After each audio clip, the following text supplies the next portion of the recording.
Through the 80s, the slasher subgenre absolutely exploded with popular titles such as Halloween, Friday the 13th, and Nightmare on Elm Street. And by 1996, slashers had pretty much already run its course, with most movies being cheesy and very cliche.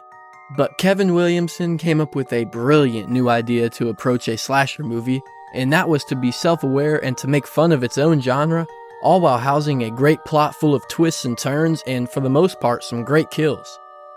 I'll try to highlight a few references to horror in this video, but it would be impossible to mention them all, so please don't hesitate to drop the references you noticed down in the comments below. A huge shout out goes to Kyle Smith 8135 for suggesting this video. And there will be spoilers, so definitely watch this movie. This is not one you want to be spoiled for you. But today, I'll be telling y'all why Scream is self-aware brilliance. The movie starts with a girl named Casey Beckers answering the phone. I wonder if she's related to Paige Beckers. She tells the man he's got the wrong number and hangs up. Then he calls back and she decides to have a straight-up conversation with this random stranger on the phone. So they talk about horror movies such as Halloween and Nightmare on Elm Street. Also here, Casey mentions that the first Nightmare on Elm Street movie was good and the rest were trash. Also, while they talk about movies, she makes some popcorn. However, the phone call takes a turn when the man asks her for her name because he wants to know who he's looking at. This here's a reference to When a Stranger Calls from 1979. Hello? Why haven't you checked the children? Casey tells the man she's going to hang up on him, but the man seems to be not too fond of her doing so and threatens to turn her into one of those big mouth Billy Bass singing fish that you'll probably find hanging on the wall in your grandpa's house. She is told to turn on the porch light, and when she does, sees her boyfriend tied up and disgruntled, disproving her claim from earlier. He's big and he plays football and he'll kick the shit out of you! The man tells her not to hang up or her boyfriend will die, so she is forced to play a game. She is asked who the killer is in Halloween and answers Michael Myers correctly. He then asks who the killer is in Friday the 13th, and she apparently skipped the original and only watched the sequels because she answers Jason Voorhees. Since she answered wrong, her boyfriend Steve is killed and a chair goes through her window, marking the beginning of a Benny Hill-style chase scene where in the end, after running past her burning popcorn, Casey is stabbed and unable to make it to her parents who just arrived home. And when her mom goes to call the police, we see her body absolutely obliterated hanging from a tree. Now we're introduced to our main character Sidney Prescott, and unlike Dak Prescott, she doesn't like to play with balls, and that makes her psycho-looking boyfriend Billy angry since he wants their R-rated relationship back that they had before Sidney's mom was killed almost a year before he climbed through her window and referenced The Exorcist. The Exorcist was on. Oh, and Billy's last name is Loomis. That sounds very familiar. Also here we learn Sidney has a strict father who is leaving town for the weekend. We cut to Woodsboro High where we see fame-chasing reporter Monica Geller, Gail Weathers, reporting on the recent murders. The students at the school each get pulled into the principal's office for questioning by the police, who includes Tatum's older brother, Officer Dewey, or Doofus. Then we get an homage to Friends, with Sidney, Billy, Tatum, Stu, and Randy Meeks sitting around at a fountain. Sidney goes back home and waits for Tatum to pick her up, but she's taking her sweet old time, and in the meantime, Sidney gets a call from Ghostface, who asks her what her favorite scary movie is, but she's not a big fan. They're all the same. Some stupid killer stalking some big-breasted girl who can't act, who's always running up the stairs when she should be going out the front door. It's insulting. And after Ghostface pops out of the closet in her house that was foreshadowed earlier, she does exactly what she said she hated about horror and runs up the stairs to hide in her room and text the police on her computer. And right after that, the killer disappears and her boyfriend pops up in her window. How convenient. Billy drops a suspicious phone on the ground, and that scares Sidney down the stairs where Scream is at the door. Oh, never mind. Damn it, Doofus. The police arrest Billy, and they don't believe him or his dad's efforts to free Billy, so they take him away for the night. And while sneaking out of the back with Tatum and Doofus to spend the night at their house, Sidney is approached by Gail Weathers, who deservingly gets her shit rocked. I'll send you a copy. Back at Tatum's house, Sidney gets another call from Ghostface, proving that Billy is innocent for now, and also forcing Doofus to come out of the living room, not practicing common gun safety, having his finger already on the trigger. Damn it, Doofus. The next day we learn why Sidney doesn't like Gail, and it is because she's writing a book about her mother's murder and is trying to prove that Cotton Wary, the man arrested for killing her mother, is innocent. She believes if she can prove his innocence by looking more into the current murders and showing that they are connected, then her book will go viral. Her route to solving this case is to use Officer Dewey and to learn details that way. Of course, you don't look a day over 12, except in that upper torso area. Does the force require you to work out? Billy is released from custody after having clean phone records and tries to gaslight Sidney for thinking he is Ghostface. He tells her that she needs to just get over her mother's death, get over that murder. It was nothing big anyway. Just like how he got over his mom leaving them. Something that we learn he is very much lying about later on. Sidney seems to be the only one fearing Ghostface as kids run through the halls dressed up as him, and Stu is loving it. Some girls are talking about Sidney in the bathroom. The classic talking shit and taking a shit. You know how it goes. Oh, also, don't tell me this is the girls' bathroom. They would never be this messy. Ghostface attacks Sidney, but she hits the Black Ops 3 slide and gets away. The principal announces it is too dangerous for the kids to go to school, so he cancels it until further notice, which allows for Stu to call for a party at his mansion, which all the kids have a mansion in this rich-ass town. Principal Hembry hears strange knocks at his office door, so he checks it out, but it's all good, it's just Fred. Wait, what? Hey, it's Freddy Krueger! What are you doing here? I'm not dreaming. The principal is killed by Ghostface, who is hiding in the only place he didn't check, which is behind the door. Oh, come on, Mr. Hembry, you gotta check behind the door. At the movie store, Randy thinks that Billy is the killer, but Stu thinks it is Sidney's dad who is missing. But Randy lets the whole movie store know who it might be. Everybody's a suspect! Also here we get a reference to The Howling. What's that werewolf movie with E.T.'s mom in it? The Howling, horror straight ahead. Sheriff Burke tells Doofus how they got a ton of evidence that suggests that Sidney's dad is the killer, all while Officer Dewey is deep-throating an ice cream cone. Wait, Mr. Officer, that's not a donut. Doofus brings Sid and Tatum to the party and might as well give himself a ticket for that parking. Damn it, Doofus. Here Doofus stays to monitor the party and is tricked by Gail to let her tag along, where she plants a camera to spy on the underage kids. Come on, Gail, this ain't no Diddy party.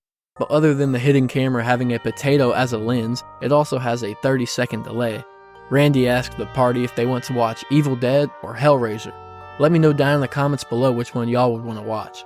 And Sidney reads through Jamie Lee Curtis's impressive number of movie appearances, naming The Fog and Terror Train. Tatum heads to the garage to grab some beers when the door locks and then Ghostface appears. Tatum drops some sick-ass horror references. No, please don't kill me, Mr. Ghostface. I want to be in the sequel. And then after being sliced, tries to escape through the doggy door. And in a very creative and gnarly kill, she gets stuck and Ghostface opens the garage, smashing her between the garage door and the house. Although this is one of my favorite kills in horror, I must say, I don't think this is possible in the slightest. Billy conveniently appears again, and he takes Sidney up to Stu's parents' room, where they finally do a little hanky-panky, and downstairs, while watching Halloween, Randy pauses it to explain the rules and cliches of how to survive a horror movie. He says, rule number 1, no sex. That'll be easy for me. Rule number 2, no drugs. And rule number 3, never say, I'll be right back. To which Stu responds by saying, I'll be right back. I'll be right back! So he can grab a few more beers. Next, Gail apparently didn't see the last 30 seconds of the party, as she tells her cameraman she'll be right back so she can go investigate a car with Doofus that is supposedly Sidney's dad's. The partygoers start to leave, and when Randy gets a call that their principal was killed and is hanging on the goalpost at the field, the rest of the party gets excited and wants to go check it out. Poor Principal Hembry, he seemed pretty caring for these kids and they are overjoyed to learn he was brutally murdered. Damn kids. They drunk drive down the road and almost hit Gail and Doofus, causing them to have a sexy moment in the grass before discovering the missing car. Back at the empty party, Sidney and Billy are having separated aftercare when Ghostface busts down the door and starts stabbing Billy, causing another Benny Hill-style chase scene, ending with Sidney falling off the roof where she lands on a tarp, seeing Tatum's garage door corpse. She runs into the news van to hide out with Gail's cameraman, which I forgot to mention, his name is Kenny, or as Gail likes to call him, Fat tub of lard ass. Ghostface stops to kill Randy, who is drunkenly watching Halloween, ironically telling Lori that Michael is behind her, all while Ghostface is raising a knife behind him. And they out here showing an awful lot of Halloween, getting real close and personal with the fair use laws. Kenny and Sidney watch as Randy is about to be stabbed, so Kenny hops out of the van but forgets about the 30-second delay, which allows Ghostface to be waiting there outside of the van where he slits his throat. Sidney crawls through a strange van tunnel, but Ghostface doesn't fit when he tries to follow her. Doofus investigates the house while Gail tries to drive away after seeing some blood on her van, but Kenny gets in the way of her windshield, so she swerves until he falls off, but then Sidney is in the road and that causes her to swerve and crash into some trees. Doofus comes stumbling out of the house with a knife in his back, and Ghostface chases Sidney into Dewey's cop car, where she locks the door, but Ghostface keeps unlocking it. "How are you doing that, Mr. Ghostface?" "Oh yeah, right, he's got the keys." Ghostface disappears, so Sidney runs to retrieve Doofus's gun, and doesn't know whether to trust Randy or Stu, so she shuts the door on them and locks it. Yeah, that'll keep Stu out, he doesn't know the layout of the house or anything. Billy stumbles down the stairs and Sidney gives him the gun, so he lets Randy in, and then instantly goes a little mad and shoots Randy, showing that he was the killer all along. He makes a reference to Psycho and Carrie and tells Sidney that the blood is just corn syrup and the stabbing was fake. She turns to run, but runs right into Stu, revealing there were two killers all along. These two mess with Sidney for a little and reveal that they killed her mother a year ago because she was having an affair with Billy's dad, forcing his mom to leave them. Your slut mother was fucking my father. And she's the reason my mom moved out and abandoned me. Stu, during a comedic and psychotic episode, says, "He will be right back." And when he returns, brings Sidney's father all tied up and shit. The two tell Sidney their plan to stab each other and make them look like the only survivors, and then frame her dad for the whole thing. But before they can move on with the plan, there is a problem in Houston. Houston, we have a problem here. Gail comes in to save the day, but doesn't know how to use a gun, so Billy kicks her back onto a pillar, causing her to pass out, and before Billy can finish her off, they notice Sidney is gone. Sidney calls, taunting them with the voice changer, causing Billy to throw the phone at Stu. Fuck! Fucking hit me with the phone, dick! Stu gets on the phone in a scene that has me dying laughing every time I watch it. My mom and dad are gonna be so good. While Stu is being funny, Billy goes to open up the closet that Sidney is in, but when he does, she stabs him with an umbrella while wearing the Ghostface outfit. Stu comes to tackle Sidney, so they fight for a little before Sidney hits him in the head with a vase and then kills him by dropping the TV on his face, electrocuting the shit out of him. Randy is still alive and then gets punched by Billy, who gets his umbrella wound fingered by Sidney, and then Billy is shot by Gail. Whole lot of action. Randy gives some cliche horror movie advice. This is the moment when the supposedly dead killer comes back to life for one last scare. And sure enough, Billy gets up again but is shot in the head by Sidney. We get scared again, but it's okay. It's just Sidney's dad who wants to be untied for fuck's sake. The movie ends with Gail Weathers getting her dream first-hand report of the murders, while police and paramedics arrive on the scene. Oh yeah, I almost forgot, there's another cheesy cliche horror jump scare. So first off, this is one of the most classic and memorable horror icons. On Trick or Treat, go outside and you will see at least 20 kids dressed up as Ghostface.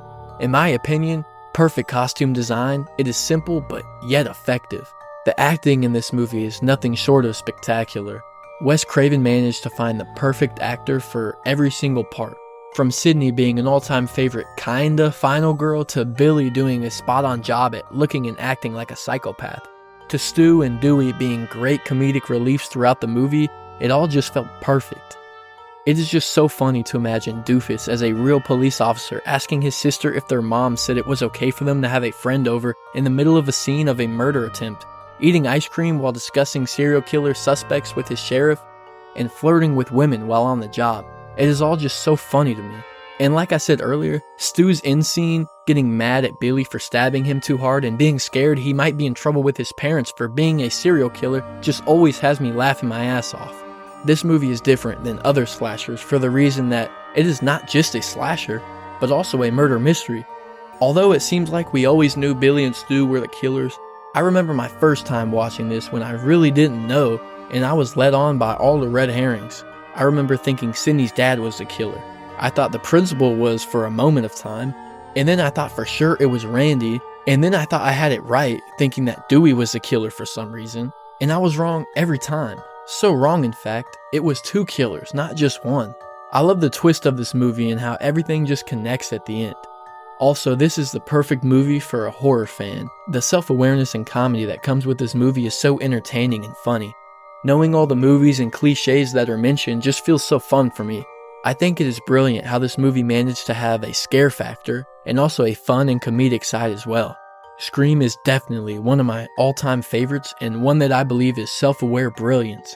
Also, it is one of the franchises that managed to stay pretty good throughout all of its movies, so stay tuned as I'll be covering the rest of the franchise soon. Please let me know y'all thoughts on this movie and any other movies y'all would like to see next down in the comments below. Please drop a like and hit that subscribe button or you will get a call asking what your favorite scary movie is. Thank y'all so much for watching and have a blessed day. Peace!